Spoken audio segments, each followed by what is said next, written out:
questions, and they're fantastic.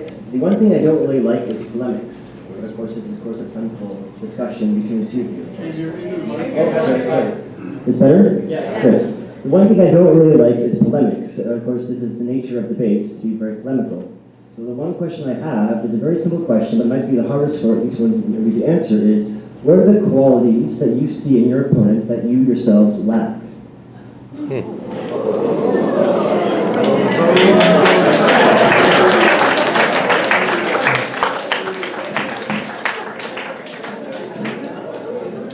Okay, if I've got the question right.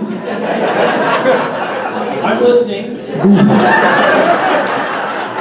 We, of course, when road campaigning, we put forward what we feel are our best features that would fit the job. And I think the question is suggesting, what is it that you lack? And to be quite honest, I would have to do a little research to find that out.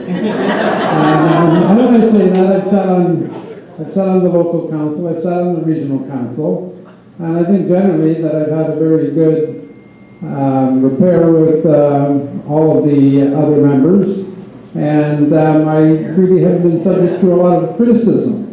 And again, that's not necessarily because I'm brilliant, because I'm not, but having said that, I do usually know all the issues, I have an opinion on them, I provide that opinion, and I've had a fairly good success rate at convincing others that I'm sitting with that the direction that I want to take for the issue is the one we should. And I also have the ability to work with other people, which is very important. And if you talk to any of the regional council members that were there when I was there previously, I think you'd find that they respect my opinion. So again, I'll have to do a little self-searching to find out those bad things about myself. So I heard the question slightly different from Nick. I heard the question, what is it about Nick that he has that I lack? So I'm going to say the qualities about Nick that I appreciate is years and years and years of service to this community. No one has given as much time over a lifetime as Nick has to serving the betterment of the community, and I can only hope over the next 20 years I can say the same thing after serving already for 20-odd years myself. So my hope is that Nick's years of experience that I can somehow emulate, and I don't have that yet.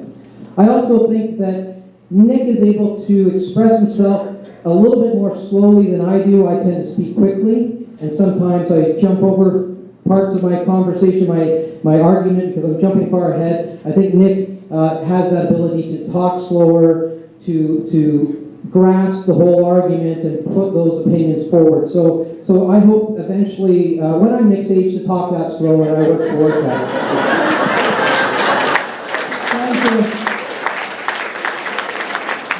But last but not least, I've had this conversation because I've got young kids, and they're really keen on election and see my name on the signs, and I think that's really good. And they say, well, that Nick Airchuk, I saw his sign, we should go knock that down. And I say, yes, you should.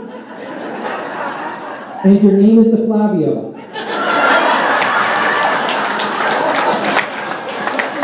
But more importantly, what we do say to our kids is that both Nick and I are up here because we want to serve the community.